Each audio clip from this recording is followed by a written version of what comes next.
আসসালামু আলাইকুম সবাইকে। আপনাদের সবাইকে আমাদের ইন্টারঅ্যাক্টিভ কেয়ারস এর ওয়েবিনারে স্বাগত।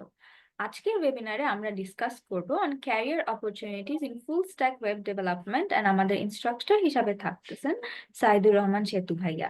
হি is founder of JS Bangladesh. Kindly webinar চলাকালীন আপনাদের ভিডিও এবং অডিও অন রাখবেন। ওয়েবিনার শেষে আপনাদের ওকে কোয়েশ্চেন করার সুযোগ পাবেন এবং আপনাদের কোনো কোয়েশ্চেন্স থাকলে কাইন্ডলি ওগুলো চ্যাট বক্সে লিখবেন। চ্যাট বক্স থেকে আমরা আপনাদের এইটা তো আপনার যদি সাইদুর রহমান সেতু ভাইয়া পারমিশন থাকে তাহলে ভাইয়া I'll be giving the floor to you.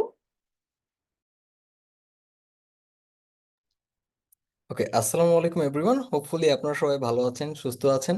আজকের এই ওয়েবিনারে আপনাদের সবাইকে স্বাগতম। আচ্ছা, আজকে আমরা বেশ ইন্টারেস্টিং একটা টপিকে কথা বলবো। ইন্টারেস্টিং টপিক এই কারণে, ধরেন আমরা ওয়েব ডেভেলপমেন্ট শিখি বা যে কোনো স্কিল ডেভেলপই আমরা করি না কেন, আলটিমেটলি আমরা বেশ একটা ক্যারিয়ার ডেভেলপ করার জন্যই কিন্তু এখানে এই এফোর্টটা বর্তমানে দিচ্ছি।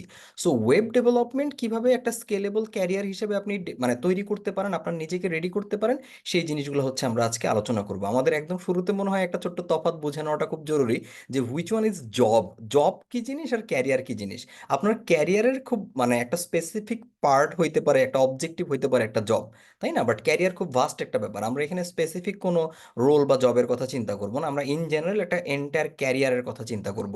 সো এই ক্যারিয়ারটা বেসিক্যালি আমরা দুইটা ওয়েতে চিন্তা করতেছি। একটা হচ্ছে ফুল স্ট্যাক ডেভেলপমেন্ট, রাইট, যেখানে আমাদের ফ্রন্ট এন্ড থাকতেছে, ব্যাক এন্ড থাকতেছে, বোথ কম্বাইন্ড থাকতেছে।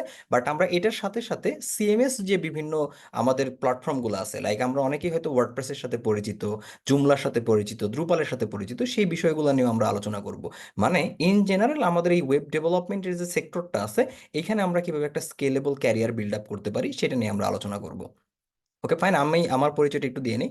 আমি সাইদুর রহমান সেতু, ফাউন্ডার অফ জেএস বাংলাদেশ, এবং আমি ইন্টারঅ্যাক্টিভ কেয়ার্সে বর্তমানে টেক অ্যাডভাইজার এবং মেন্টর হিসেবেও আছি। আচ্ছা, এখন প্রথমে আগে যেই পয়েন্টটা একটু বোঝা দরকার, আমি জাস্ট চ্যাটে হয়তো আপনারা সবাই অ্যাক্টিভ আছেন, আমি জাস্ট শুধুমাত্র একটা সিম্পল প্রশ্ন করি আপনাদের। আচ্ছা, মনে করেন 2020 সালে আপনার খুবই বিউটিফুল একটা জব অপরচুনিটি হয়েছে, যেখানে ধরেন আপনার 1 লাখ টাকা স্যালারি। 2020 সালে আপনি অ্যাজ এ সফটওয়্যার ডেভেলপার হিসেবে জয়েন করছেন কোন একটা কোম্পানিতে।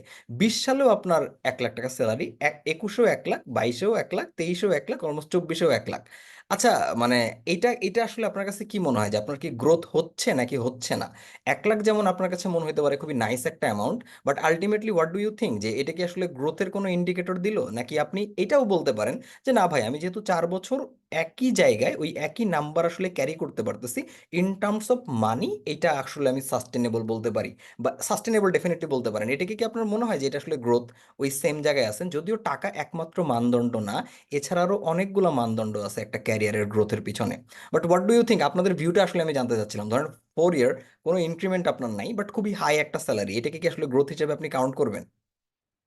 মানে চ্যাটে যদি আপনারা একটু রেসপন্স করতেন।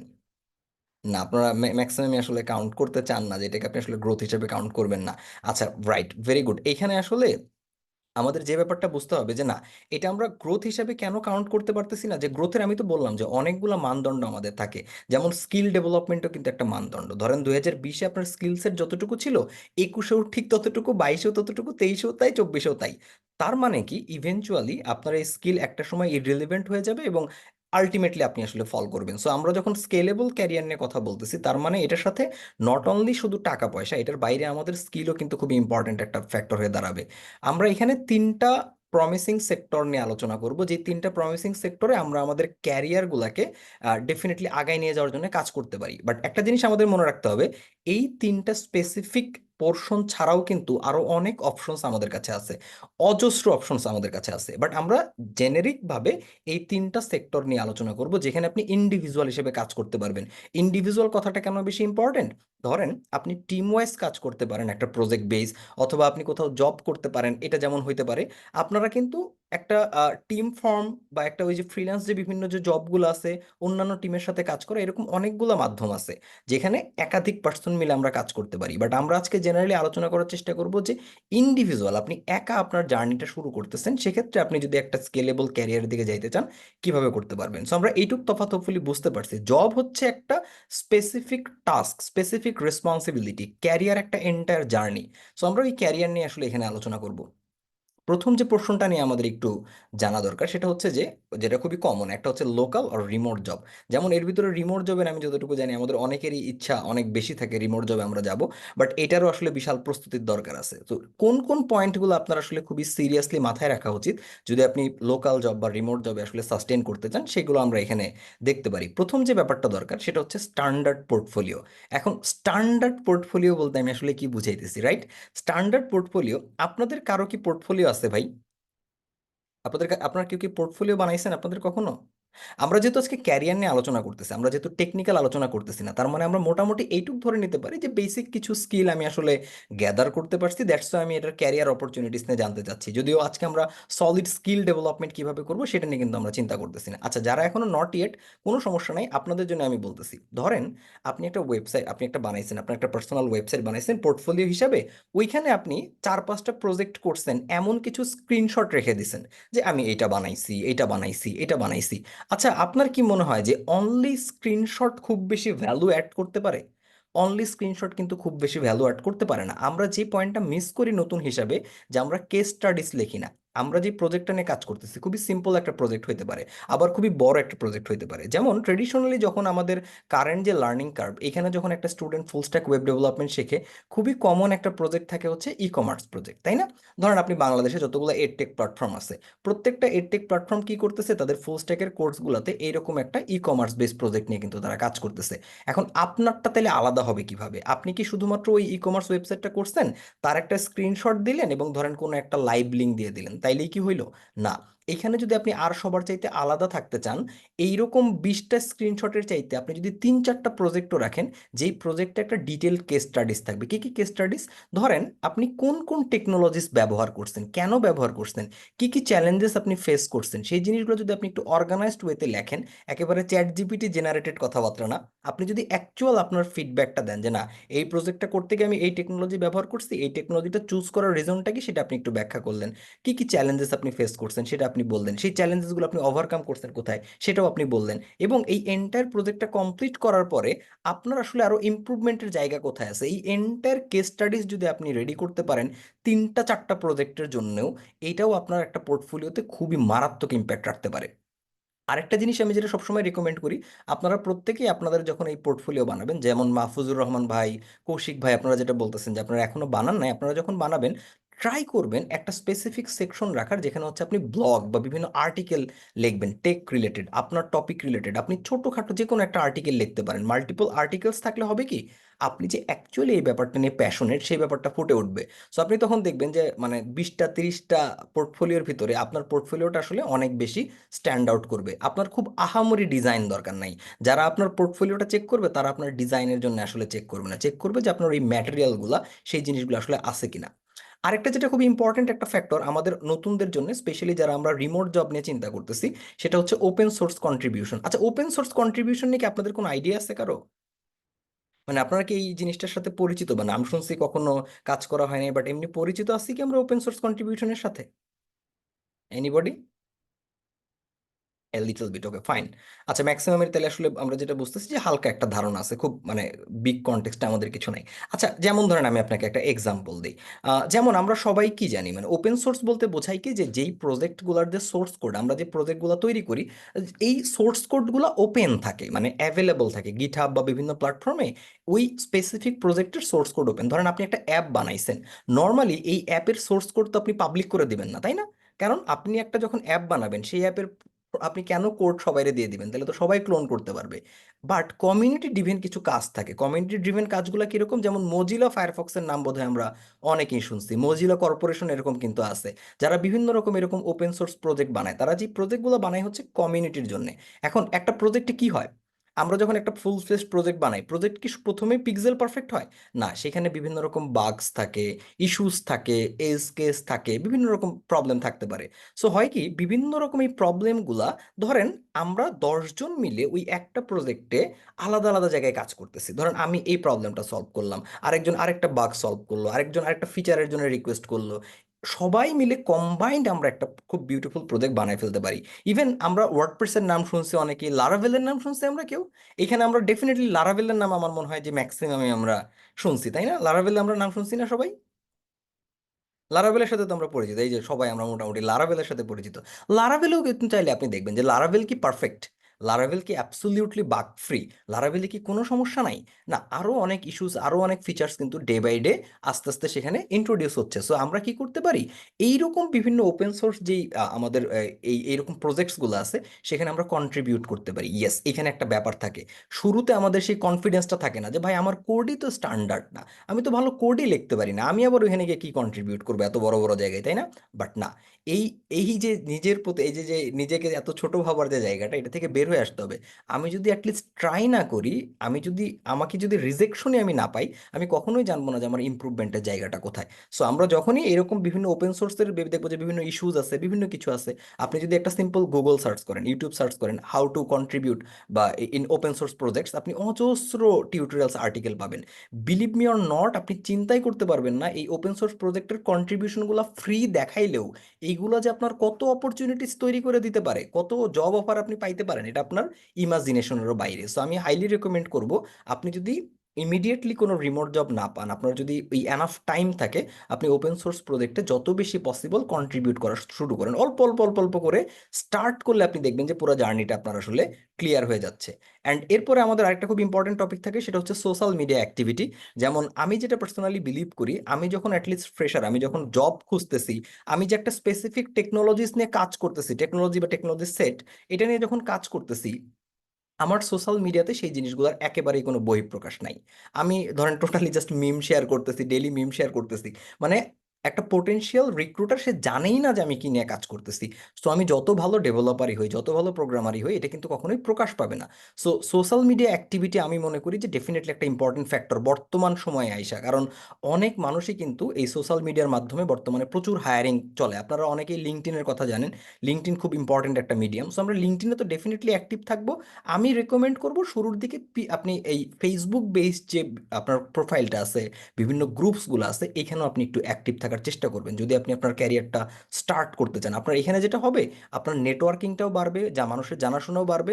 অ্যাটলিস্ট যখন আপনি এইরকম একটা গ্রুপের সাথে কানেক্টেড থাকবেন, তখন দেখবেন যে বিভিন্ন রকম জব অপরচুনিটি অটোমেটিক্যালি আপনার কাছে আসার একটা সুযোগ তৈরি হয়ে যেতেছে। সো সোশ্যাল মিডিয়াতে আপনার অ্যাপিয়ারেন্স খুবই ইম্পর্টেন্ট একটা ভূমিকা রাখতে পারে, believe me or not.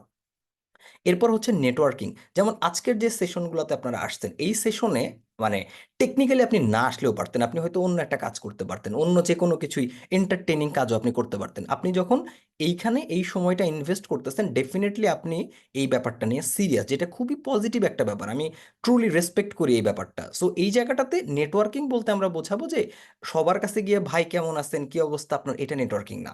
Networking অনেকগুলো, আপনি যেটা চিন্তা করেন যে নেটওয়ার্ক আলটিমেটলি কি একটা জালের মতো, আপনি যেই স্পেসিফিক ডোমেনে কাজ করতেছেন, সেই ডোমেনে আদার্স এক্সপার্ট যারা, আদার্স যারা কাজ করতেছে, তাদের সাথে আপনার কানেকশনটা বিল্ড আপ হচ্ছে কিনা।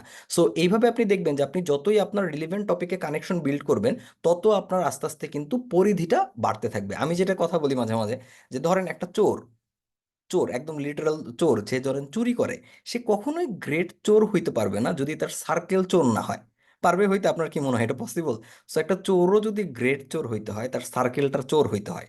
সো আমরা যদি একটা গ্রেট প্রোগ্রামার হইতে চাই, গ্রেট ডেভেলপার হইতে চাই, তাহলে আমাদের সার্কেলটাও ডেফিনেটলি তেমনই হওয়া উচিত। আমি যদি ওই আইডিয়াগুলো নিয়ে প্রতিনিয়ত কথা না বলি, ওই প্রোগ্রামিং নিয়ে আমি যদি প্রতিনিয়ত চিন্তা না করি, আমার কমিউনিটি যদি সেরকম না হয়, আমি কিন্তু খুব ভালো আউটপুট দিতে পারবো না, আমি ন্যাচারালি আস্তে আস্তে পিছাই যেতে থাকবো। সো আপনার সারাউন্ডিংসটা কি, এটাও কিন্তু আপনার আসলে চিন্তা করা দরকার যদি আপনি সত্যি একটা সাস্টেনেবল ক্যারিয়ার ডেভেলপ করতে চান। সাস্টেনেবল বলতে আমরা বুঝাইতেছি এমন ক্যারিয়ার না যে ক্যারিয়ার আমার আজকে আছে 2 বছর পরে চলে যাবে, যেটা অ্যাটলিস্ট লং টার্ম সাস্টেইন করবে, আমি একটা সিকিউর ক্যারিয়ার এখানে ডেভেলপ করতে পারবো। আরেকটা যেটা খুবই ব্রিলিয়ান্ট মিডিয়াম, যদি আপনার পার্সোনাল ব্র্যান্ডিং একটা different topic. So personal branding যদি আপনি বাড়াইতে চান, বা ইন জেনারেল যদি অপরচুনিটিস, যেমন ধরেন অপরচুনিটিসের ব্যাপারটা কীরকম, অপরচুনিটিস আসতেছে, আসার জন্য ধরেন দরজায় নক করবে আপনার অপরচুনিটি, আপনার তো দরজা থাকতে হবে, তাই না? সো অনেকগুলো দরজা আমরা বানায় রাখবো। একটা দরজা হইতে পারে নলেজ শেয়ারিং। নলেজ শেয়ারিং এর দুইটা ফর্ম, একটা হচ্ছে ধরেন আপনি আর্টিকেল লিখতে পারেন, একটা হচ্ছে আপনি ইউটিউবে চাইলে ভিডিও বানাইতে পারেন। এখন আমি আপনাকে ডেফিনেটলি মানে এখনই ইউটিউবার হওয়ার রেকমেন্ডেশন দিচ্ছি না, বা এখনই একদম মানে খুব বড় স্কেলের আর্টিকেল লেখার আমি উপদেশ দিচ্ছি না। আমার যেটা কথা সেটা হচ্ছে যে আপনি নলেজ শেয়ারিংটা করতে পারতেছেন কিনা এটা দেখেন। একটা টপিক আপনি ভালো বোঝেন কিনা এটা প্রমাণ করার খুব ভালো একটা মাধ্যম হচ্ছে যে আপনি কাউকে বোঝাইতে পারতেছেন কিনা। আপনি যদি না বোঝেন আপনি কখনোই কাউকে ভালো মতো বুঝাইতে পারবেন না, রাইট? সো এই জন্য আমরা কি করব, নলেজ শেয়ারিং এর জায়গাটায় নিজেদেরকে একটু অ্যাক্টিভ রাখার চেষ্টা করবো। আমরা ফেসবুক বিভিন্ন গ্রুপগুলো আছে, আপনি প্রোগ্রামিং রিলেটেড যে গ্রুপগুলো আছে, ডেভেলপমেন্ট রিলেটেড যে গ্রুপসগুলো আছে, এইগুলোতে একটু কানেক্টেড হয়ে যান। আপনি বিভিন্ন টপিক ধরেন, আপনি একটা নতুন টপিক আজকে শিখছেন, জাভা স্ক্রিপ্টের ধরেন হোয়েস্টিং বলে যে কনসেপ্ট আছে, ক্লোজার বলে যে কনসেপ্ট আছে, এটা শিখছেন, ফাইন, আপনি আপনার মতো করে একটা ছোট্ট আর্টিকেলের মতো লিখে পোস্ট করেন যাতে আরেকজন আপনার এটা দেখে বুঝতে পারে। মনে রাখবেন, অলওয়েজ কেউ না কেউ এমন আপনি পাবেন যে আপনার চাইতে একটু হলেও কম জানে, আবার কাউকে না কাউকে আপনি এমন পাবেন যে আপনার চাইতে একটু হলেও বেশি জানে। সো আপনি যে জিনিসটা জানেন এটা অনেকেই জানে না, সো আপনি অবশ্যই পারেন আপনার যে নলেজটা সেটা আরেকজনের সাথে শেয়ার করতে। নলেজ এমন বিউটিফুল একটা জিনিস যেটা আসলে আরেকজনের সাথে শেয়ার করলে বাড়ে, কখনো কমে না, এবং এটা আপনাকে আরো অনেক বেশি অপরচুনিটিস তৈরি করে দিতে, অপরচুনিটিসের জন্য রেডি করতে আপনাকে অনেক বেশি হেল্প করবে। সো এটা আপনারা ডেফিনেটলি মাথায় রাখতে পারেন, নলেজ শেয়ারিং এর ব্যাপারটা। আর আপনি যদি লোকাল আর রিমোট জবের কথা চিন্তা করেন, আমাদের অবশ্যই ফ্রেমওয়ার্কস নিয়ে চিন্তা করা উচিত। ফ্রেমওয়ার্কস বলতে আমরা কি বুঝাইতেছি, যেমন আমরা রিয়্যাক্ট জেএস এর নাম তো সবাই শুনছি, তাই না? রিয়্যাক্ট জেএস এর নাম শুনছি, আমরা যদি পাইথন কনটেক্সটে কথা বলি, জ্যাঙ্গোর নাম আমরা সবাই শুনছি। সো আমরা যখন ইন্ডাস্ট্রি লেভেলে কাজ করব তখন কিন্তু আমরা পাইথন দিয়ে যে সব ডেভেলপ করবো ব্যাপারটা এমন না। এই যে যে বিভিন্ন ফ্রেমওয়ার্কসগুলো বা লাইব্রেরিগুলো, এগুলো কিন্তু আমাদের কাজকে অনেক সহজ করে, এবং বিভিন্ন কোম্পানি হচ্ছে এই ফ্রেমওয়ার্কস এবং লাইব্রেরিগুলো নিয়ে প্রচুর কাজ করে। সো আমরা যেটা করব যে যেই সমস্ত ফ্রেমওয়ার্কস বা লাইব্রেরিগুলার এনাফ রিসোর্সেস আছে শেখার জন্যে, এনাফ কমিউনিটি সাপোর্ট আছে, এবং এনাফ ইন্ডাস্ট্রিতে ডিমান্ড আছে, এইরকম যেই বিভিন্ন ফ্রেমওয়ার্কসগুলো আছে সেগুলো আমরা এক্সপ্লোর করব। আচ্ছা, আমি একটা কোশ্চেন করি, রুবি প্রোগ্রামিং এর নাম কেউ শুনছি আমরা? Ruby, anybody? আচ্ছা, কৌশিক ভাই শুনছেন রুবি, আচ্ছা সোহান ভাইও শুনছেন, হ্যাঁ। রুবি, রুবি কিন্তু আপনি কারেন্ট কনটেক্সটে যদি চিন্তা করেন, দেখেন আমরা বলি যে পিএইচপি মরে যাচ্ছে বা জাভা স্ক্রিপ্ট আসলে, হয় জাভা স্ক্রিপ্ট শিখবো, পাইথন শিখবো, আমরা কিন্তু কেউ কখনো কাউকে বলতে শুনছেন না, মানে ন্যাচারালি বাংলাদেশের প্রেক্ষাপটে, যে আমরা আসলে রুবি শিখবো। ব্যাপারটা কিন্তু এরকম এখন শোনা যায় না, বাট এই রুবির একটা স্পেসিফিক ফ্রেমওয়ার্ক আছে, রুবি অন রেলস। এইটাও যে কতটা ডিমান্ডিং, আপনি যদি মানে আমি এই যে আজকের সেশনের পর আপনি গিয়ে একটু কোথাও রুবি অন রেলস জব লিখে সার্চ করেন, আপনি দেখবেন যে রুবি অন রেলসেরও এখনো কি পরিমাণ ডিমান্ড আছে, এবং কি পরিমাণ মানে মানুষ এই রুবি অন রেলসের জন্য পে করার জন্য রেডি। সো আপনি যে কোনো একটা স্পেসিফিক ফ্রেমওয়ার্ক বা স্ট্যাক, সেটা ধরেন আপনার পিএইচপি স্ট্যাক হইতে পারে, মার্ন স্ট্যাক হইতে পারে, আদার্স যে কোনো পাইথন জাঙ্গো স্ট্যাক হইতে পারে, স্পেসিফিক একটা স্ট্যাকের স্পেসিফিক কিছু ফ্রেমওয়ার্কস আছে যেগুলো খুবই পপুলার, যথেষ্ট ডিমান্ডিং এবং এনাফ রিসোর্সেস আছে, সেগুলো কিন্তু আপনি চাইলে এক্সপ্লোর করতে পারেন। এই কিছু পয়েন্টস যদি আমরা আমাদের লার্নিং ফেজ থেকে শুরু করে বিভিন্ন জায়গায় অ্যাপ্লাই করা পর্যন্ত একটু নিজেকে 3 থেকে 6 মাসের মধ্যে এই পয়েন্টগুলোতে যদি রেডি করতে পারি, আমি মনে করি যে খুবই বিউটিফুল একটা অপরচুনিটিস আপনার তৈরি হইতে পারে আপনার ক্যারিয়ারের এই স্টার্টিং এর ফেজে। সো এই জিনিসগুলো আপনারা একটু ডেফিনেটলি মাথায় রাখবেন। আর এর মধ্যে আমাদের অনেকেরই থাকে যাদের আসলে এইরকম রিমোট জব বা ডিরেক্ট লোকাল জব বা এরকম ফিজিক্যাল জব হোক বা রিমোট জব হোক, এগুলোর প্রতি ইন্টারেস্ট একটু কম, বাট একটু এই ফ্রিল্যান্সিং বা কন্ট্রাক্ট বেসড যে কাজগুলো আছে সেগুলোর প্রতি আসলে ইন্টারেস্ট বেশি, লাইক ফাইবারে কাজ করা, আপওয়ার্কে কাজ করা, পিপল পাওয়ারে কাজ করা, এই সমস্ত জায়গায় আসলে অনেকের ইন্টারেস্ট থাকে। যেমন আমার পার্সোনালি আপওয়ার্কে কাজ করার সুযোগ হয়েছিল, এবং আপওয়ার্কে আমি টপ রেটেড ডেভেলপারও ছিলাম, এবং আমাদের একটা এজেন্সি ছিল, এজেন্সিতে আমরা সবচেয়ে বেশি কাজ করছি, খুবই লম্বা একটা সময় কাজ করছি। পরবর্তীতে আসলে আমরা পুরোটাই ওইখান থেকে ব্যাক করে অন্য একটা সেক্টরে চলে গেছি আর কি, আমাদের পার্সোনাল কিছু কারণে আমরা ওই এজেন্সিটা আসলে 2-3 বছরের বেশি কন্টিনিউ করিনি, বাট আমরা গুড অ্যামাউন্ট অফ ডলার্স ওই সময় ওইখান থেকে নিয়ে আসতে পারছিলাম। সো ওই পার্সোনাল এক্সপিরিয়েন্স থেকে আমি যেটা দেখছি যে যদি আপনি এরকম ফ্রিল্যান্স বা কন্ট্রাক্ট বেস কাজগুলো করতে চান, সেক্ষেত্রে ইংলিশ কমিউনিকেশনস আসলে খুবই মারাত্মক একটা ইম্পর্টেন্ট ব্যাপার। আমাদের যে একদম টপ নচ ইংলিশ জানতে হবে ব্যাপারটা এমন না, বাট অ্যাটলিস্ট কমিউনিকেশন যাতে আমরা কন্টিনিউ করতে পারি, সেই জিনিসগুলো আমার খুবই জরুরি। আর যখন আপনি এরকম ফ্রিল্যান্স বেস কাজগুলো করবেন, শুরু থেকে আপনাকে কেউ জব দিবে আপনার মনে হয়, অলরেডি ধরেন একটা টপ রেটেড ডেভেলপার আছে, অলরেডি আপনার চাইতে বেটার অফার দিয়ে আরেকজন দাঁড়ায় আছে, তাহলে আপনাকে কেন জব দিবে? এটা একটা খুব ইম্পর্টেন্ট কোশ্চেন না? এটা কিন্তু খুবই চ্যালেঞ্জিং একটা মার্কেট প্লেস। আপনার সেম সার্ভিসটা আপনার চাইতে কম টাকায়, আপনার চাইতে বেশি এক্সপার্টিস নিয়ে মানুষ অফার করে বসে আছে। সো ওই জায়গাটাতে যদি আপনি স্ট্যান্ড আউট হইতে চান, সেক্ষেত্রে অনেকগুলো ট্রিক্স নিয়ে আপনার কাজ করতে হবে। অনলি আপনি খুব ভালো ডেভেলপার, ভালো প্রোগ্রামার, এইটা দিয়েই হবে না, আপনার আসলে ইন জেনারেল আরও চিন্তা করতে হবে। ওই যে প্রজেক্টস উইথ কেস স্টাডিজের কথা যেটা বললাম, আমি প্রচুর ফ্রিল্যান্সিং বেসড পোর্টফোলিওগুলো আমরা দেখি যেখানে শুধু স্ক্রিনশট থাকে যে আমি এগুলো করছি। সো আমি দেখেন এই জিনিসটার উপরে কত জোর দিচ্ছি যে আপনি পোর্টফোলিও, পোর্ট অডিও শোনা যাচ্ছে না? না ভাই, শোনা যাচ্ছে। আচ্ছা, সো পোর্টফোলিওতে যখন আপনি ফোকাস করবেন এই ফ্রিল্যান্স বেস কাজগুলোর জন্য, পোর্টফোলিও খুবই সিরিয়াস একটা ব্যাপার। বিকজ পোর্টফোলিওটা এত ইম্পর্টেন্ট, আপনাকে আপনার ইনিশিয়াল ইমপ্রেশনই হচ্ছে এই পোর্টফোলিওটা। সো ওইখানেও আপনি চেষ্টা করবেন যে একটু রিসার্চ করবেন, মার্কেট রিসার্চ যেটাকে বলে। আপনি আপওয়ার্কে গিয়ে যে কোনো একটা টপিকে সার্চ দেন, যে ধরেন যে কোনো একটা ওয়ার্ডপ্রেস হোক বা যে কোনো একটা টপিক হোক, আপনি সার্চ করলে দেখবেন যে ওই রিলেটেড জবগুলোতে আসলে কি চাচ্ছে, ওইটা দেখেন।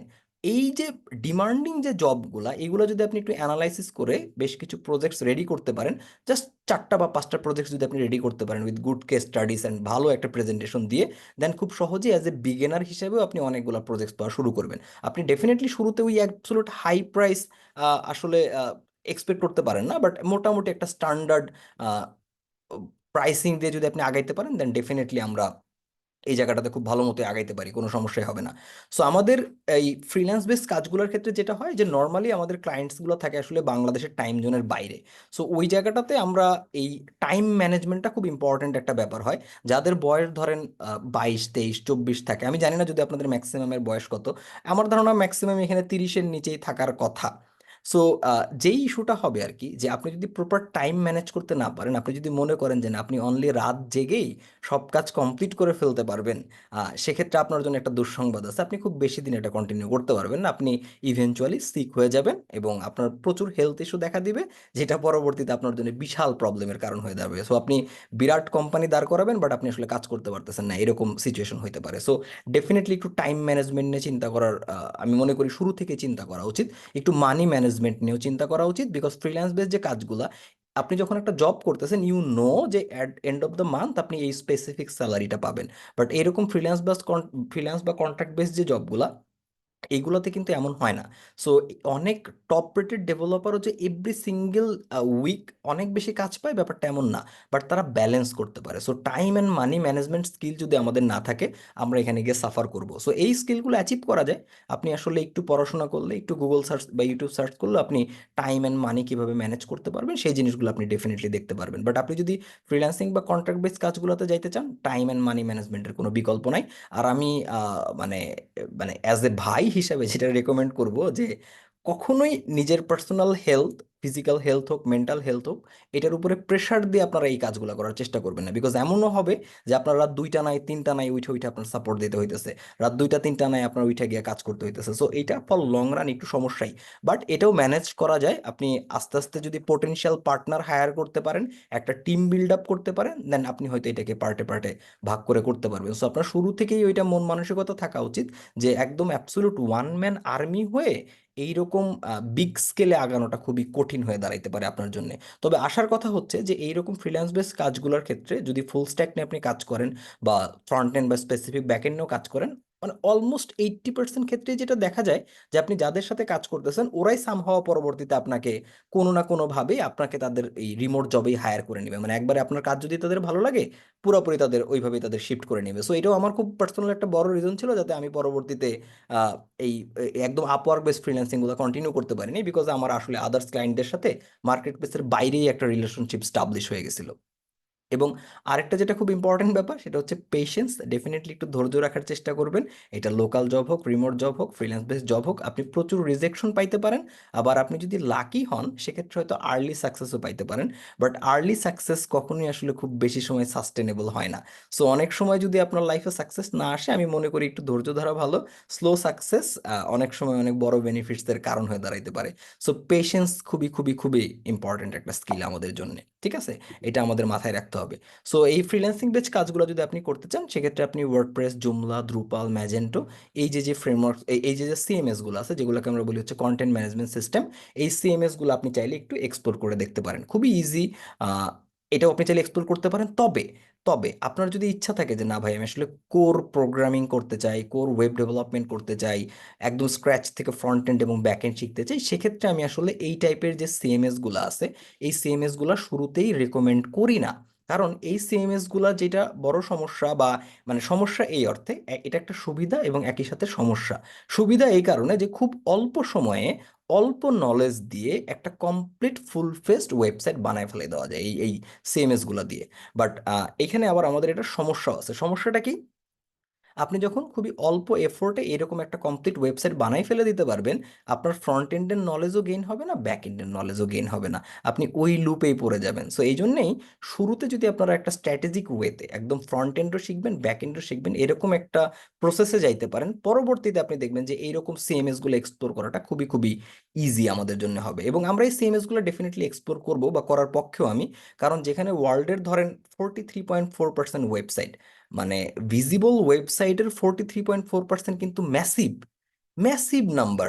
মানে এটা ইগনোর করার কোনো সুযোগই নাই, তাই না? যেমন ধরেন বাংলাদেশের সবচেয়ে বড় পলিটিক্যাল দলগুলোরও একক যে জনপ্রিয়তা সেটা কাউন্ট করা হয় 30%। সো 30% জনপ্রিয়তা নিয়েই মানে এত বিশাল অবস্থা, তাহলে চিন্তা করেন এন্টায়ার ওয়েব স্পেসের 43.4% হচ্ছে একটা সিঙ্গেল সিএমএস। সো এই সিএমএসটাও আমি শুরুতে এক্সপ্লোর করার কথা বলতেছি না, বলতেছি যে আপনি প্রথমে একটা ট্রেডিশনাল ওয়েতে বেসিক অফ ওয়েব ডিজাইনিং শেখেন, দেন ফ্রন্ট এন্ড শেখেন বা ব্যাক এন্ড শেখেন, দেন দুটো কম্বাইন করে একটা ফুল স্ট্যাক আইডিয়া নেন, তারপর হচ্ছে আপনি এগুলো এক্সপ্লোর করেন। তখন আপনি আরো ভালো করে যদি চানও এগুলো এক্সপ্লোর করতে, আপনি আরো বেটার জায়গায় এটা নিয়ে যাইতে পারবেন। ওকে, আপনি লাস্ট আরেকটা, যেটা আমরা তিনটা ওয়ের কথা বলছিলাম, একটা হচ্ছে রিমোট জব বা লোকাল জব, একটা হচ্ছে আপনার ফ্রিল্যান্স বেস বা কন্ট্রাক্ট বেস জব, আরেকটা যেটা নিয়ে আপনি খুব সুন্দর মতো কাজ করতে পারেন, যেটা আসলে খুবই ফেমাস, বাংলাদেশে অনেক কোম্পানি অনলি এটার উপরে দাঁড়ায় আছে, সেটা হচ্ছে স্যাস অর প্রোডাক্ট স্ট্র্যাটেজি। স্যাস বলতে আমরা কি বুঝাইতেছি, যে সফটওয়্যার এজ এ সার্ভিস, মানে আপনি একটা সফটওয়্যার বানাবেন, সেটাকে আপনি এজ এ সার্ভিস হিসেবে সেল করবেন। সো আপনি একটা প্রোডাক্ট ডেভেলপ করবেন, এটা একটা স্টার্ট আপ আইডিয়াও হইতে পারে, ঠিক আছে? আপনি প্রথমে যেটা করবেন যে আপনি একটা প্রবলেম খুঁজে বের করবেন, যেই প্রবলেমটার আপনি একটা সলিউশন প্রোভাইড করবেন। এই প্রবলেম খুঁজে বের করাটা খুবই ইম্পর্টেন্ট একটা ব্যাপার, যে আপনি দেখেন যে কোন প্রবলেমটা আপনার দেশে বা আপনার সারাউন্ডিংসে আছে, যেইটার একটা ফিজিবল সলিউশন আপনি প্রোভাইড করতে পারেন। এটা কখনোই ইউনিক আইডিয়া হইতে হবে এমন না। আপনি যদি দেখেন যে আপনার মাথায় একটা আইডিয়া আসলো, যে ওকে ফাইন, এই প্রবলেমটা আমি সলভ করতে পারি, কিন্তু অলরেডি কেউ না কেউ এটা একটা ইমপ্লিমেন্ট করে ফেলছে তার প্রোডাক্ট দিয়ে বা তার সার্ভিস দিয়ে, এর মানে কি ওই আইডিয়া বাদ? না, এখানে আসলে ইউনিক আইডিয়া হওয়ার কোনো দরকার নাই। আমি যেমন আপনাকে যদি টেকনিক্যালি বলি, ধরেন আপনাদের ভিতরে কেউ কি লিটারেচার পড়েন? বাংলা লিটারেচার হইতে পারে, ইংলিশ লিটারেচার হইতে পারে, উপন্যাস, কবিতা পড়ি আমরা কেউ, নাকি আমরা শুধু কোডিং টোডিংই করি? একটু চ্যাটে জানাবো, আমরা কি কেউ পড়ি কখনো উপন্যাস বা পড়ি? আচ্ছা ফাইন, ভেরি গুড, এই তো আছে, অ্যাটলিস্ট গান তো সবাই শুনে। আচ্ছা, বাংলা পড়েন। সো আপনি দেখেন, আমি যদি আপনার বলি, ধরেন লিটারেচার স্পেসিফিক একটা ডোমেন, একটা লিটারেচার একটা স্পেসিফিক টপিক, ধরেন প্রেম, ভালোবাসা, এই একটা সিঙ্গেল ইমোশন নিয়ে মানে হাজার হাজার মানুষ, হাজার হাজার উপন্যাস, হাজার হাজার নাম্বারটা খুবই কম, অলমোস্ট ধরেন লাখ লাখ কোটি কোটি মানুষ কি করছে, তারা বিভিন্ন রকম কবিতা লিখছে, উপন্যাস লিখছে, নাটক লিখছে। আচ্ছা, এর মানে কি এই টেকনিক্যালি তো আমরা এটাও বলতে পারি যে এই ইমোশনের সবকিছুই এক্সপ্রেস করা অলরেডি হয়ে গেছে। অলরেডি এক্সপ্রেস করা হয়ে গেলে কি মানুষের কবিতা লেখা থেমে গেছে? মানুষের উপন্যাস লেখা থেমে গেছে? মানুষের নাটক বানানো থেমে গেছে? থেমে যায় নাই। আপনার সবসময় যে ইউনিক আইডিয়া হইতে হবে ব্যাপারটা এমন না। স্টিল আপনি ওই সেম টপিকের উপরে লিখেও নোবেল পাইতে পারেন, পসিবল এটা। সো তার মানে হচ্ছে যে আমাদের সবসময় প্রবলেম যে ইউনিক হইতে হবে, আমার ইমপ্লিমেন্টেশন ইউনিক হইতে হবে, ব্যাপারটা এমন না। আমার প্রবলেমটা সলিড প্রবলেম হইতে হবে, তার ইমপ্লিমেন্টেশনটা খুবই ইজি অ্যান্ড বিউটিফুল হইতে হবে, যাতে ম্যাক্সিমাম অডিয়েন্স ইজিলি আমার এই জিনিসটা মানে বেসিক্যালি আমার এই প্রোডাক্টটা ইউজ করতে পারে। যেমন খুবই মানে টিপিক্যাল অ্যান্ড কমন আইডিয়া, যেমন ধরেন ফুড পান্ডা। ফুড পান্ডা একটা খুবই বিউটিফুল আইডিয়া ছিল, এবং আপনারা সবাই হয়তো খেয়াল করে দেখবেন যে করোনার টাইমের পরবর্তীতে ফুড পান্ডা কি পরিমাণ গ্রো করছিল। আপনারা কেউ ঢাকার বাইরে থেকে যদি থাকেন, ঢাকার বাইরেও আপনারা কি মাঝে দেখছিলেন না প্রচুর ফুড পান্ডার লোকজন, প্রচুর ডেলিভারি, প্রচুর জিনিসপত্র চলতেছিল? মনে আছে আপনাদের কি সবার? ওই করোনা ফেজের পরবর্তী টাইমে বেসিক্যালি বাংলাদেশে কিন্তু ফুড পান্ডা বিশাল গ্রো করছিল, বা এরকম ফুড ডেলিভারি নেটওয়ার্ক আমার ধারণা আপনাদের লোকালিও প্রচুর পরিমাণে ছড়াই গেছিল, তাই না? বিকজ ওই টাইমে মানুষ বাইরে যাইতে চাইতেছে না। সো খুবই বিউটিফুল একটা আইডিয়া, বাট আলটিমেটলি এটা কেন খুব বেশি সময় ধরে সাস্টেইন করলো না?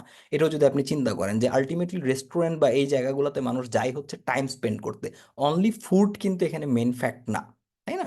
ওই এক্সপেরিয়েন্সটাও একটা এখানে বড় ফ্যাক্টর ছিল। সো খুবই beautiful idea, beautiful implementation, but ultimately খুব বেশি দিন আসলে এটা সাস্টেন করতে পারেনি। আবার কারেন্টলি যদি আপনি খেয়াল করে দেখেন, এই যে কুরিয়ার বেস যে সার্ভিসগুলো লাইক স্ট্রিট ফাস্ট আছে, পাঠাও আছে, রেডেক্স আছে, বিভিন্ন কিছু আছে, মানুষ প্রচুর পরিমাণ প্রোডাক্ট অনলাইনে অর্ডার করতেছে, সেই জিনিসগুলো নিয়ে কিন্তু আবার কাজ করতেছে। আমি রিসেন্টলি আরেকটা জিনিস দেখলাম যে তারা যেটা নিয়ে আলোচনা করতেছে, ধরেন একটা বড় ইস্যু চিন্তা করেন, অনেক কাস্টমার আছে যে কাস্টমার কি করে, ধরেন অর্ডার তারা দেয় কিন্তু আলটিমেটলি তারা সেই প্রোডাক্ট রিসিভ করে না। সো আমি সেদিন একটা প্রোডাক্ট এরকম দেখলাম, যেমন আমি এই প্রোডাক্টটা কি করে, আপনি একটা নাম্বার দিলে ওই নাম্বারের এগেনস্টে এই আদার্স প্ল্যাটফর্মগুলো কতগুলা কুরিয়ার অ্যাসাইন করছে, কতগুলা ক্যান্সেল হয়েছে, আপনাকে আসলে ক্যাশ অন ডেলিভারিতে দেওয়া যায় কিনা এমন একটা রিপোর্ট ওরা দিয়ে দেয়। ভালো আইডিয়া। আবার অনি ভাই নামে আমাদের এক ভাই আছে কমিউনিটির, উনি রিসেন্টলি মেট্রো রেলের এমআরটিতে আপনার ব্যালেন্স কত, এই ব্যালেন্স দেখাটা একটা প্রবলেম, বাট সে সিম্পল কিন্তু একটা অ্যাপ বানাইছে, যে অ্যাপের মাধ্যমে আপনি জাস্ট, আমাদের প্রত্যেকের ফোনে কিন্তু এনএফসি বলে একটা ব্যাপার আছে, এনএফসি। সো এনএফসির থ্রুতে কিন্তু আপনি জাস্ট, ইভেন এই এনএফসির মাধ্যমে আপনি বেসিক্যালি ওই কার্ডগুলো দিয়ে যে আমরা পেমেন্ট করি বিভিন্ন জায়গায়, আমাদের পাঞ্চ করতে হয় না, জাস্ট ট্যাপ করলে হয়ে যায়। সো ওই এনএফসির থ্রুতেও কিন্তু আপনি চাইলে ওই ব্যালেন্সটা দেখতে পারতেছেন, মানে common problem but beautiful solution. So don't think যে আপনার ইউনিক আইডিয়া লাগবে, অল ইউ নিড একটা সলিড প্রবলেম, তার একটা বেটার সলিউশন। সো এটা আস্তে আস্তে হয়ে যাবে, আপনি একটা নিশ চুজ করতে পারেন, আপনি এক্সিস্টিং যে প্রবলেম সলিউশনগুলো আছে সেগুলো নিয়ে চুজ আইডিয়া নিতে পারেন। এখন এই জায়গাটাতে ভাই অনেক ভুল হইতে পারে, অনেক কিছু আপনার প্রবলেম হইতে পারে। একটা জিনিস মনে রাখবেন যে অলরেডি এক্সিস্ট করে এমন সলিউশনগুলোর কেস স্টাডিজ জানাটা খুব জরুরি। অলরেডি যেই সাপের কামড় আরেকজন খাইছে, ওইটার কামড় কামড় আপনার খাওয়ার দরকার নেই। ও কেন খাইছে ওটা দেখলে আপনি বুঝবেন, এক সাপের কামড় বারবার খাওয়া যাবে না, এটা পৃথিবীর যে কোনো সাপের অর্থেই সত্য। ঠিক আছে, তো আমরা আসলে দেখবো যে অন্যান্য মানুষ কি ভুল করতেছে, স্মার্ট পিপল নিজে ভুল করে সব শিখবে ব্যাপারটা এমন না, মাঝে মাঝে আসলে অন্যের ভুলগুলো থেকেও আমাদের শিখতে হবে। আমরা যেটা করি ভাই, আমরা হচ্ছে যে সাকসেসফুল পিপলের কেস স্টাডিজ জানি, আমরা মাইক্রোসফটের কেস স্টাডিজ জানি, আমরা অ্যামাজনের কেস স্টাডিজ জানি, আমরা এইরকম বিগ বিগ সাকসেসফুল জিনিসগুলার কেস স্টাডিজ আমরা জানি।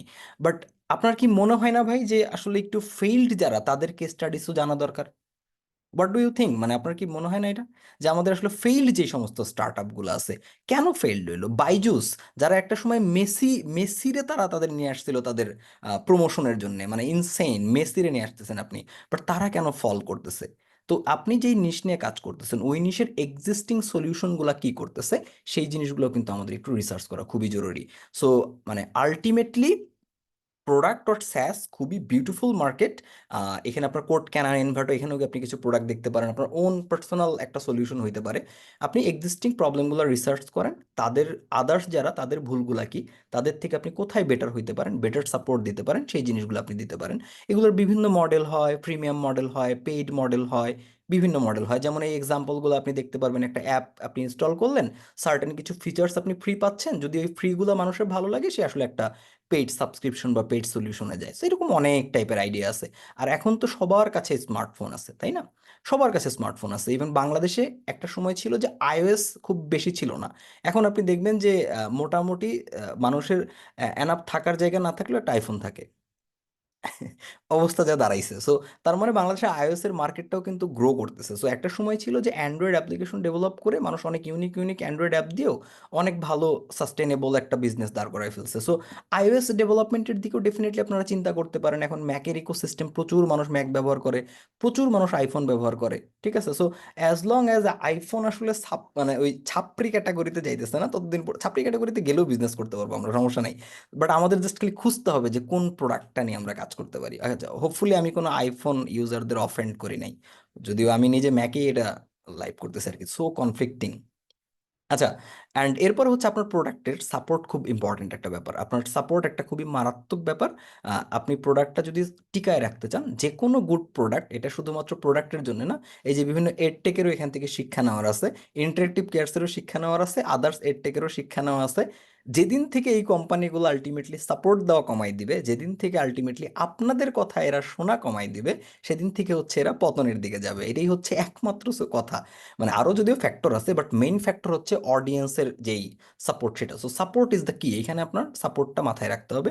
এবং আপনি যেহেতু ডেভেলপমেন্ট নিয়ে কাজ করবেন, আমি ধরেই নিতেছি, যেহেতু আপনি এই টেক রিলেটেড আলোচনাগুলো শুনতেছেন, ন্যাচারালি মার্কেটিং আপনি খুব বেশি দেখার কথা না। আবার আপনি একাই সব করতে যাবেন, এটাও করতে যান না, তাইলে এই প্রোডাক্টগুলো আপনি টিকায় রাখতে পারবেন না। সো আপনি ট্রাই করবেন একটা মার্কেটিং পার্টনার আপনি হায়ার করতে পারেন কিনা, বা নিজের কাছে রাখতে পারেন কিনা, সেক্ষেত্রে আপনার জন্য আসলে খুব ভালো হইতে পারে।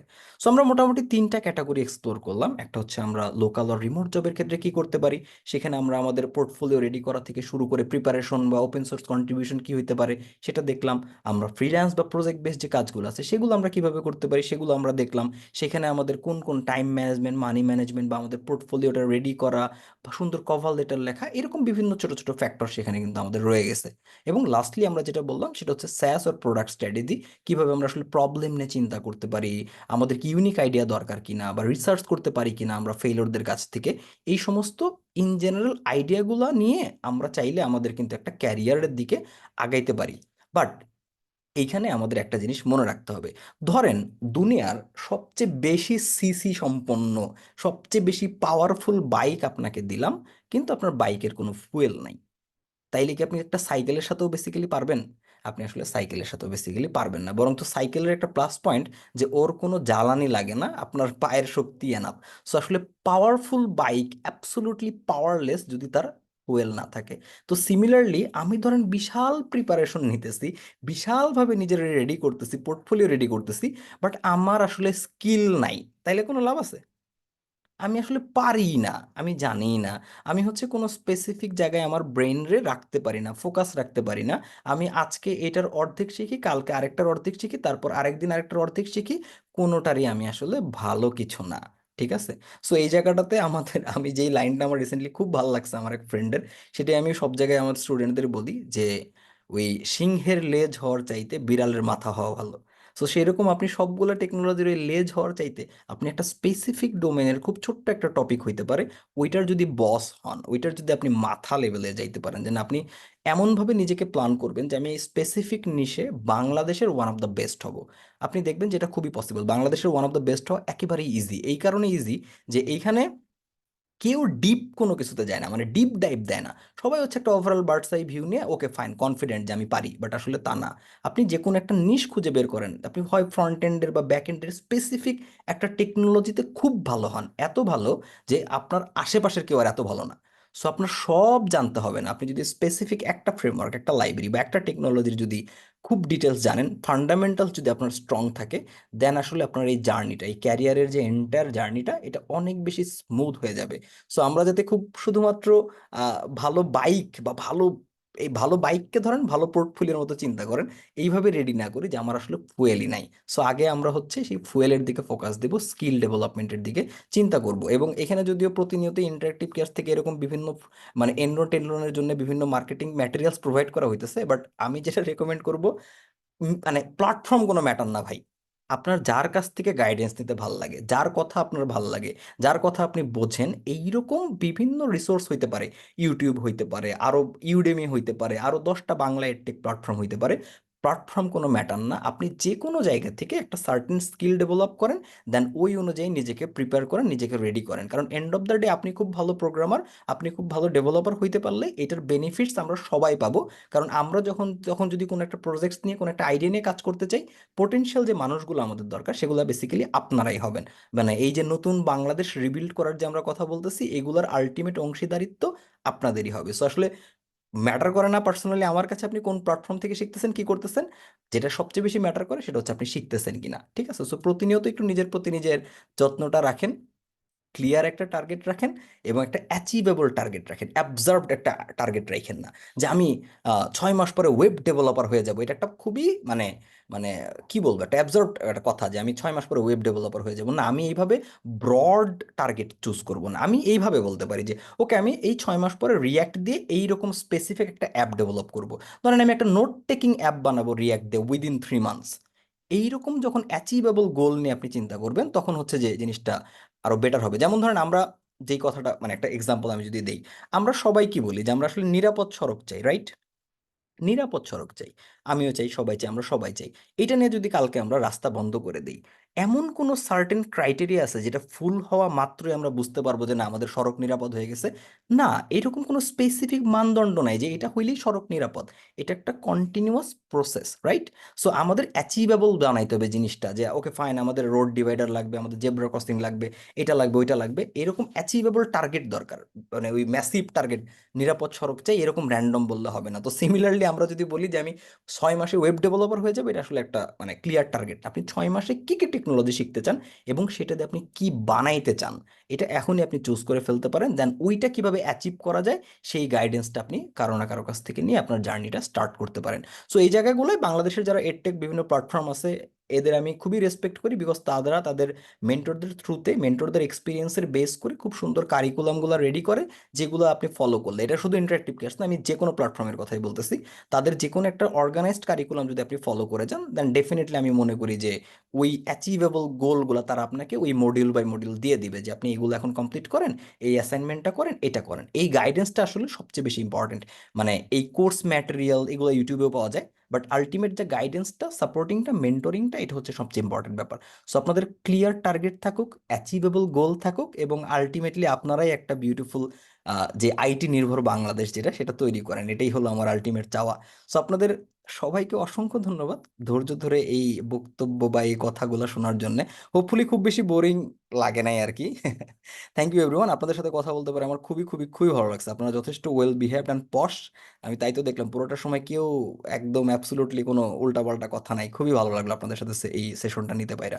সো থ্যাংক ইউ সবাইকে, ভালো থাকবেন সবাই। আপনাদের যদি কোনো কোয়েশ্চেন থাকে আপনারা ডেফিনেটলি আমাকে জানাতে পারেন, I will try to answer that. Thank you everyone.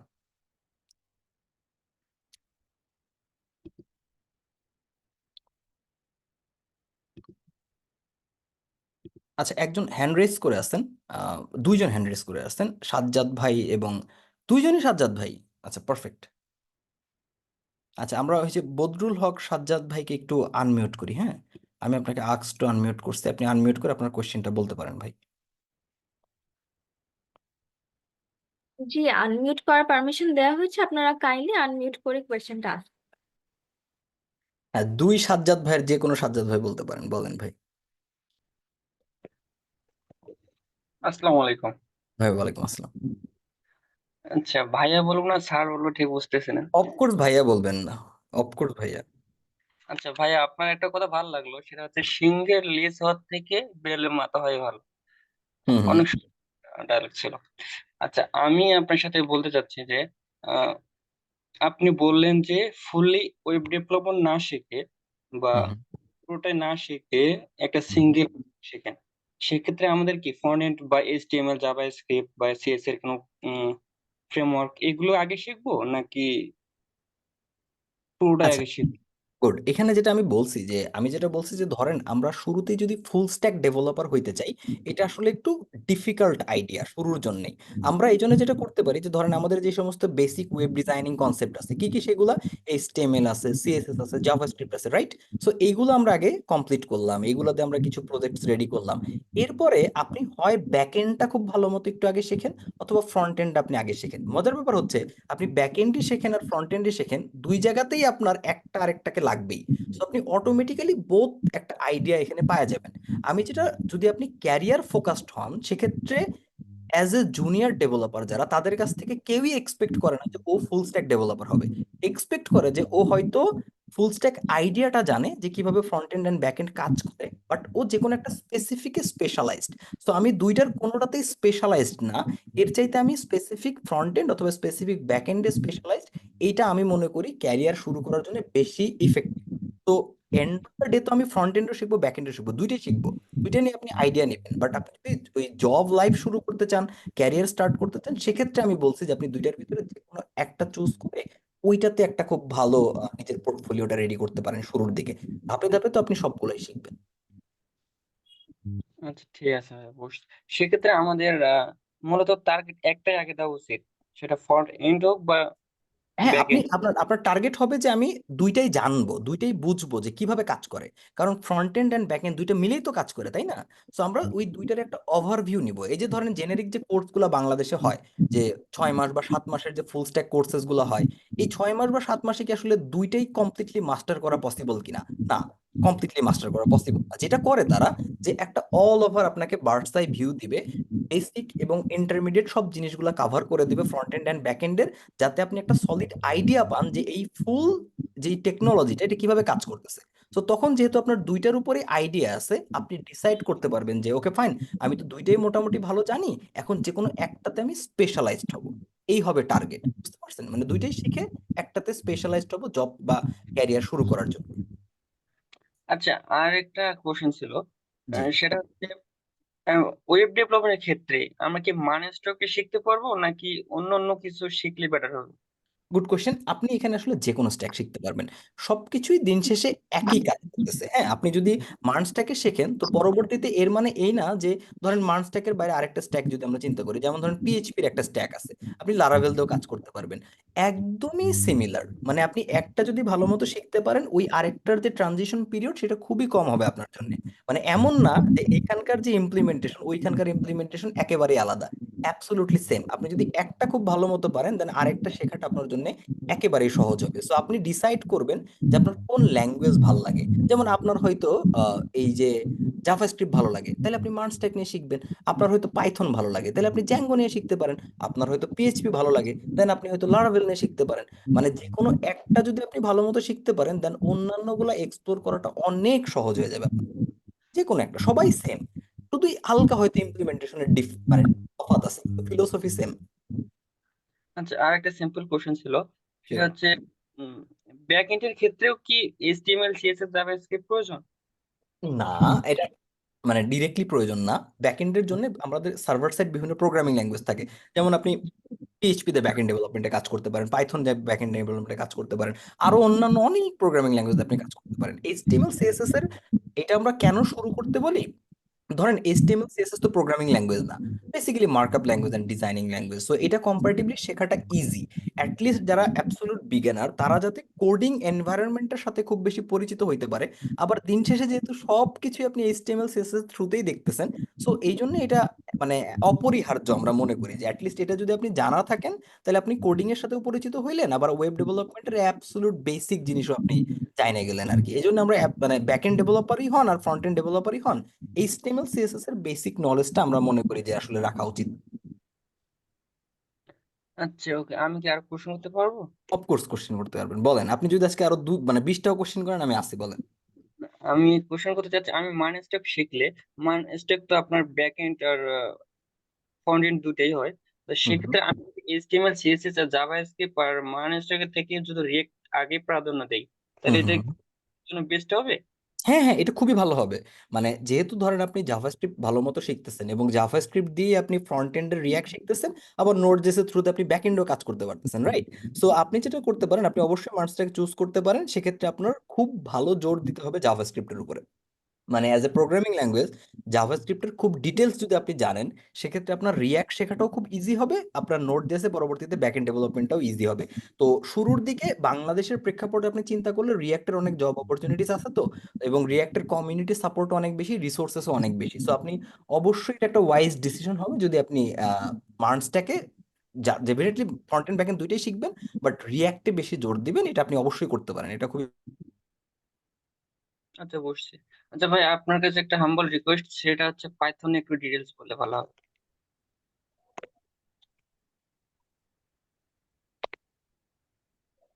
ভাইয়া কি আছে এখানে? কথা ঠিক বোঝা যাচ্ছে না।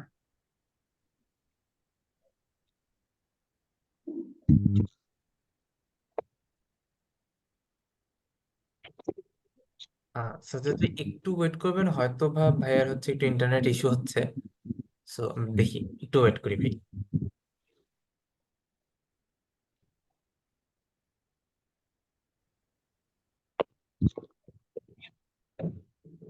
আচ্ছা, এর মধ্যে আমরা একটু চ্যাট থেকে কোয়েশ্চেন নিয়ে নিই। আমান ভাই জানতে চেয়েছেন, tell me about the job placement team of interactive care. তো আমান ভাইয়ের, শুধু আমান ভাইয়ের জন্য না, বাকি সবার জন্য, যে হ্যাঁ, আমরা ইন্টারেক্টিভ কেয়ার আমরা জব প্লেসমেন্ট নিয়েও কাজ করি। সো আমাদের প্রায় 100টার বেশি পার্টনার কোম্পানি আছে। সো ওদের যে ভ্যাকেন্সি গুলো থাকে সেগুলোর হায়ারিং আমরা করে থাকি। সো এখানে আমরা আনফরচুনেটলি মেবি ডিসকানেক্ট। তাদেরকে, ওকে, সেতু ভাই চলে আসছেন তো, সেতু ভাইকে আমি ফ্লোরটা দিব, এরপরে আবার অ্যান্সার করছি আমি। আচ্ছা, ওকে ওকে ফাইন। আর কারো কি কোনো কোশ্চেন আছে ভাই আপনাদের, বা কোনো কথা আছে, এনিথিং? তো ভাই, আমার একটা কোশ্চেন ছিল, আর আপনার কাছে রিকোয়েস্ট জি ছিল, জি বলেন। সেটা হচ্ছে পাইথন নিয়ে যদি একটু ডিটেলস বলতে। আচ্ছা, পাইথনের ডিটেলস বলতে ধরেন আমাদের স্পেসিফিক যে ক্যারিয়ার পাথটা নিয়ে আমরা কাজ করতেছি, এখানে হচ্ছে আমরা ব্যাকএন্ডের যে প্রোগ্রামিং ল্যাঙ্গুয়েজ সেটার জন্য আমরা রাখছি পাইথন, এবং পাইথনের একটা স্পেসিফিক ফ্রেমওয়ার্ক আছে যেটাকে বলি হচ্ছে আমরা জ্যাঙ্গো। সেই জ্যাঙ্গোটা আমরা এক্সপ্লোর করবো, এবং আমরা ডেটাবেস হিসেবে এখানে রাখবো হচ্ছে মাইএসকিউএল। সো পাইথন একটা সিম্পল প্রোগ্রামিং ল্যাঙ্গুয়েজ এবং তার একটা মানে ফ্রেমওয়ার্ক হচ্ছে জ্যাঙ্গো, সেটা নিয়ে আমরা বেসিক্যালি ব্যাকএন্ড ডেভেলপমেন্টে কাজ করবো এখানে। হ্যাঁ, কৌশিক সাহা ভাই, জি বলেন ভাই। জি ভাই, মানে আমার একটা কোয়েশ্চেন ছিল, যেটা হচ্ছে যে ধরেন যে জাভাস্ক্রিপ্টে ধরেন অনেকগুলো সমস্যা আছে। মানে মানে টাইপ এরর বা ইয়ে করার জন্য অনেক সময় মানে মানে ইন্ডাস্ট্রি লেভেলে টাইপস্ক্রিপ্ট বেশ মানে ব্যবহারটা হয় বেশি আর কি। রাইট। এবং ধরেন যে ধরেন যে কোর্স গুলা যখন করানো হয় দেখা যাচ্ছে যে এবার আমি বিগিনিং গুলা ধরেন কন্ডিশন বলেন, অ্যারে বলেন, বা এই জিনিসগুলো এগুলো সেপারেটলি থাকে, কিন্তু যখন একটা প্রজেক্ট করানো হয়, মানে প্রজেক্ট যখন আমরা করতে যাই বা কোনো কিছু করতে যাই, সব থেকে বড় প্রবলেমটা হচ্ছে এই জিনিসগুলোর ভিতর যে ইন্টারঅ্যাক্টিভিটি যে জিনিসটা, রাইট। সেটা করাতে। এবং হুম। আমি যখন আমি মানে কোর্স মানে মার্চটেকে একটা কোর্স আমি সম্পন্ন করছি, কিন্তু তারপরেও অনেকগুলা ব্যাপার মানে দেখা যায় যে করতে গেলে হয়তো হুম। বোঝা যায় যে মানে হুম। যে মানে এদের মধ্যে যে কমিউনিকেশনটা একটা ধরেন সাব রিলেটেড জিনিসের সাথে যে আরেকটা কম্পোনেন্টের যে কানেকশন, কিভাবে কানেকশন হবে, কোথায় যাবে, এই জিনিসগুলো নিয়ে ভাইয়া অনেক সময় মানে সমস্যায় পড়তে হয়। এবং রাইট। মানে দেখা গেছে হয়তো মানে আমার জাভাস্ক্রিপ্টের মানে কনসেপ্ট গুলো ক্লিয়ার আছে, কিন্তু কোনখান থেকে কোনখানে যেতে হবে ওই হুম। জিনিসগুলো অনেক সময় খেয়ে হারিয়ে যায়। হুম। হুম। তো এই ধরনের ক্ষেত্রে ভাইয়া লার্নিং কার্ভটা কিরকম হওয়া উচিত, যে আচ্ছা। ধরেন যে মানে কিভাবে আমরা কি জিনিসগুলো কমপ্লিট করবো আর কি। হ্যাঁ। আচ্ছা, এইখানে আমরা যেই স্পেসিফিক প্রবলেমটা এবং তার সলিউশন নিয়ে কথা বলতেছি আর কি, মানে আপনি যে কোশ্চেনটা করলেন, যে প্রেক্ষাপটটা, এইখানে যে জিনিসটা দরকার সেটা হচ্ছে এক্সপেরিয়েন্স। মানে আমরা যখন একটা কারিকুলাম রেডি করি, আপনাকেও যদি আমি বলি যে ভাই চলেন আমরা একটা মার্নস্ট্যাকের কারিকুলাম রেডি করি, আপনি হচ্ছে বিগিনার ফ্রেন্ডলি কারিকুলাম রেডি করার চেষ্টা করবেন, মানে যাতে সবার জন্য ইজি টু আন্ডারস্ট্যান্ড হয়। বাট আমাদের একটা ব্যাপার মাথায় রাখতে হবে যে এই কারিকুলামগুলো আপনি যদি অ্যাবসলিউটলি ইন্ডাস্ট্রি স্ট্যান্ডার্ড মেনটেন করে বা একদম ইন্ডাস্ট্রিতে রেডি ডেভেলপমেন্টের জন্য যদি রেডি করে আপনি তৈরি করতে চান, সেটা আসলে বিজ্ঞানের ফ্রেন্ডলি কোর্স থাকবে না, সেটা হচ্ছে স্পেশালাইজড কোর্স হবে। আপনি তো এটাতে এগ্রি করেন? মানে জি সেটার ভাই। বিজ্ঞানের ফ্রেন্ডলি আপনি রাখতে পারবেন না এই 6-7 মাসে, ও, পসিবল? এটা পসিবল না। জি না ভাই, তো এই জন্য অবশ্যই ভাই। আমাদের যেটা করতে হবে যে ধরেন আমাদের ইনিশিয়ালি একটা স্টুডেন্ট যারা বিজ্ঞানের ফ্রেন্ডলি কোর্সগুলো থাকে, সে ফ্রন্ট এন্ড কি ব্যাক এন্ড কি, ফ্রন্ট এন্ড অ্যান্ড ব্যাক এন্ডের কানেকশন কি হয় এটা নিয়ে জানে না, এটা নিয়ে তার আসলে আইডিয়া নাই। তো তাদের আসলে শুরুতে ওই আইডিয়াটা দেওয়াটা আমি মনে করি সবচেয়ে বেশি জরুরি। এবং আপনি ধরেন কারেন্টলি যেই ফেজে আছেন বা যে জিনিসগুলো আপনি বললেন, তার মানে ডেফিনেটলি আপনার ওই ফান্ডামেন্টাল নলেজের একটা জায়গা আপনার ক্লিয়ার আছে জন্যই এই ইমপ্রুভমেন্টের জায়গা নিয়ে আপনার কোশ্চেনটা আসতেছে, যেটা আমি আরো বেটার করতে পারি কিভাবে, বা এই জিনিসটা আমাদের আরো ইমপ্রুভ কিভাবে করা যায়। সো ওই ফেজে নিয়ে যাইতে গেলেও আসলে ওই ফান্ডামেন্টাল নলেজ আসলে ইগনোর করা যায় না। এই জায়গাটাতে আপনার যে জিনিসটা দরকার সেটা হচ্ছে এক্সপিরিয়েন্স। আপনি যত বেশি এরকম কাজ করবেন, যত বেশি এই প্রবলেমগুলো ফেস করবেন, তত বেশি আপনি এই সলিউশনগুলো বের করা শিখবেন। মানে এই জায়গাটাতে আবার মানে এটা আসলে কি বলা যায় জানেন, মানে সব ডাক্তারই এমবিবিএস পাশ করে, একটা সার্টেন সার্টিফিকেট অ্যাচিভ করে, কিন্তু আপনাকে যদি বলা হয় যে আসলে 5 বছরের এক্সপিরিয়েন্স কি 5 বছরের দ্রুততম সময়ে 5 বছরের আগে অ্যাচিভ করা পসিবল? 5 বছরের এক্সপিরিয়েন্স কখনোই পসিবল না। সো একটা 3 বছর এক্সপিরিয়েন্স করা ডেভেলপার, একটা 1 বছর এক্সপিরিয়েন্স করা ডেভেলপারের ভিতরে কিছু ফান্ডামেন্টাল তফাৎ থাকবে। সেটাই আপনি ওই ইমপ্রুভমেন্টের জায়গাটাই সেই এক্সপিরিয়েন্স। আপনি যখন এরকম 1 বছর 2 বছর কাজ করবেন, আপনি দেখবেন যে মানে অটোমেটিক্যালি এই প্রবলেমসের সলিউশনগুলো কিভাবে আরো রোবাস্ট প্রোগ্রাম বানানো যায়, অ্যাপ্লিকেশনগুলো কিভাবে আরো অপটিমাইজ করা যায়, এই জিনিসগুলো জানতে গেলে আসলে মানে অনলি এই কারিকুলাম বেস কোর্সেস এনাফ না, যেটা আমরা বারবার বলি। এই কোর্সেসগুলো হচ্ছে আপনাকে জার্নিটা স্টার্ট করায় দিবে, আর এই পারফেকশন আসবে হচ্ছে আপনার এক্সপিরিয়েন্স এবং বিভিন্ন ভুল করা, সিনিয়রদের গাইডেন্স নেওয়া, নতুন নতুন টপিক শেখা। যেমন আপনি টাইপ স্ক্রিপ্টের কথা বললেন, maximum course type script ignore করে যাবে, বিকজ আপনি যদি টাইপ স্ক্রিপ্ট দিয়েই ওদের শিখাইতে চান, প্রথম চ্যালেঞ্জ যেটা, যে তাকে আপনি শেখাইতেছেন অ্যাবসলিউট নিউ একটা প্রোগ্রামিং ল্যাঙ্গুয়েজ জাভাস্ক্রিপ্ট, দেন সেখানে আপনি শেখাচ্ছেন তাকে রিয়াক্ট, দেন শেখাচ্ছেন আপনি মার্ন, ডেফিনেটলি তাকে আইডিয়া দেওয়া হবে, বাট ওভার দ্য টাইম এই জিনিসগুলো আপনার আসলে এক্সপিরিয়েন্স এবং ওই যেই এনভায়রনমেন্ট আপনি কাজ করতেছেন সেই গাইডেন্সে আপনার অ্যাচিভ করতে হবে। শুধু কোর্সে এই জিনিসগুলো অ্যাচিভ করা পসিবল না।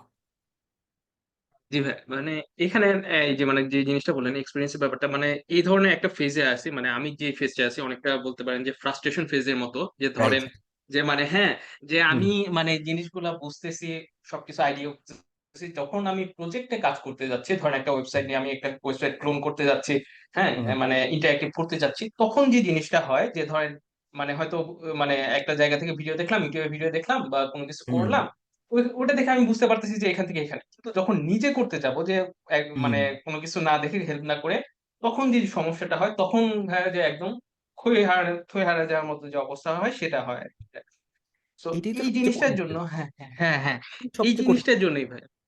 এটাই সবচেয়ে হুম। কঠিন ফেজ। এবং আপনি দেখবেন যে মানে এক্সপার্টিস তৈরি হয় হচ্ছে এই কমফোর্ট জোন ব্রেক করতে করতে।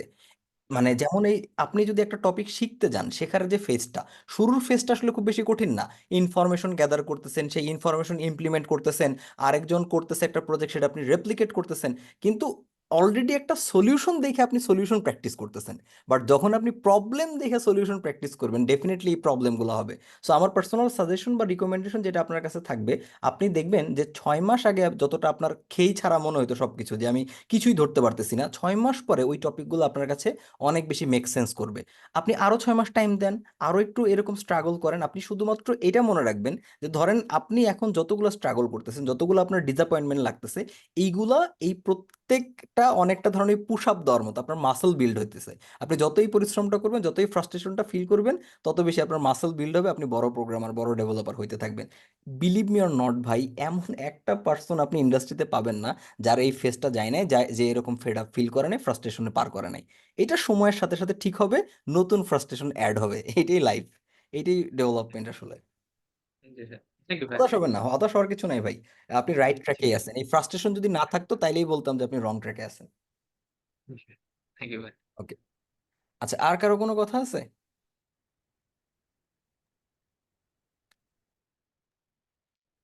আচ্ছা, হ্যাঁ, সোহান ভাই, জি বলেন।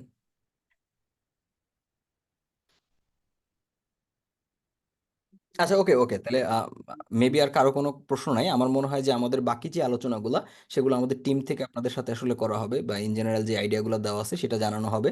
সো আপনাদের, আচ্ছা হ্যাঁ, সোহান ভাই, জি বলেন বলেন। হ্যাঁ, এই যে ওয়েব ডেভেলপমেন্টে এআই এর জন্য কি জব সেক্টরে কোনো ইফেক্ট পড়বে? হ্যাঁ, অফকোর্স ইফেক্ট পড়বে ভাই। বাট ইফেক্ট যেটা পড়বে সেটা হচ্ছে যে ধরেন আমরা প্রত্যেকটা সেক্টরেরই যখনই নতুন কোনো টেকনোলজিস আসে, সেটা কিছু না কিছু ইম্প্যাক্ট আসলে পড়ে। আপনি চিন্তা করে দেখেন যে ইউটিউব যখন প্রথম আসলো, তখন ইউটিউব যে আদৌ ক্যারিয়ার হইতে পারে এটা কেউ চিন্তাও করে নাই। আর এখন কিন্তু মানে আপনি যদি একটু সার্ভে দেখেন, আমেরিকাতে সবচেয়ে জনপ্রিয় প্রফেশন যেটা হইতে চায় মানুষ, ইয়াং জেনারেশন হইতে চায়, সেটা হচ্ছে ইউটিউবার। সো ন্যাচারালি এআইও আসবে। আপনি চিন্তা করে দেখেন, এআই এক অর্থে কিন্তু নতুন না। আপনি গুগল অ্যাসিস্ট্যান্সের কথা চিন্তা করেন, আপনি ওই যে স্যামসাং এর এরকম বিক্সবি আছে, অ্যাপলের সিরি আছে, ওরা কত বছর ধরে এটার ইমপ্রুভ করার চেষ্টা করতেছে, আপনি খেয়াল করে দেখছেন? সো এআই এর ডেফিনেটলি একটা ইম্প্যাক্ট আমাদের এই ওয়েব ডেভেলপমেন্ট অ্যান্ড জব সেক্টরে থাকবে।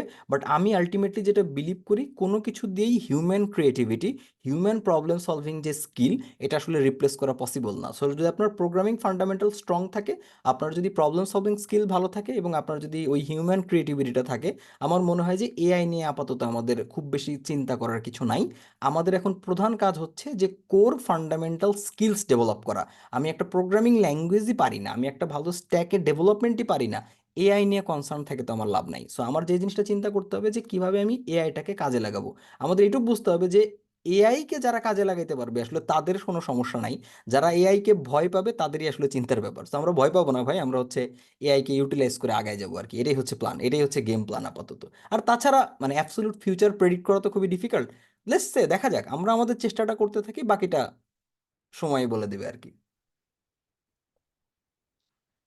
ওকে, জি। সো থ্যাংক ইউ সবাইকে আজকের এই সেশনে এত সুন্দর করে উপস্থিত থাকার জন্য এবং এত বিউটিফুল বিউটিফুল কোশ্চেন করার জন্য। সো আমি দোয়া করি আপনাদের যে প্রোগ্রামিং নিয়ে যে আগ্রহ, সেই আগ্রহটা আসলে বজায় থাক, খুব ভালো কিছু আপনারা করেন। এবং এই যে ফ্রাস্ট্রেশনের কথা যে আসলো, এগুলো part of life, part of programming.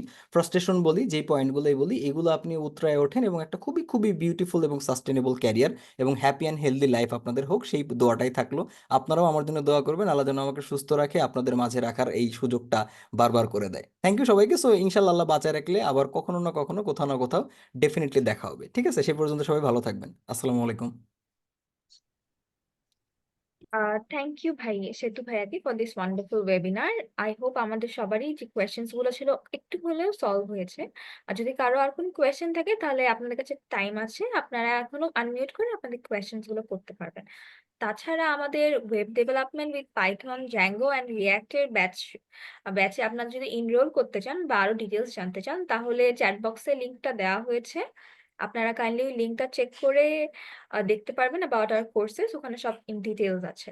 আর যদি আজকের ওয়েবিনারে আপনারা ভিডিওটা নিতে চান, কাইন্ডলি একটা অ্যাটেন্ডেন্স ফর্ম দেওয়া হয়েছে, স্পেশাল সারপ্রাইজ ফর্ম আর কি, ওটাতে কাইন্ডলি একটু ফিল আপ করে দিবেন, তাহলেই আপনারা আজকের সেশনে ভিডিওটা পেয়ে যাবেন। Thank you so much, and again কোনো কোয়েশ্চেন থাকলে প্লিজ আস্ক। অ্যান্ড আমাদের ওয়েব ডেভেলপমেন্টের কোর্সের ডিটেলস চ্যাট বক্সে দেওয়া হয়েছে, kindly do check that. Thank you. And special thanks to Bhaiya and all our participants.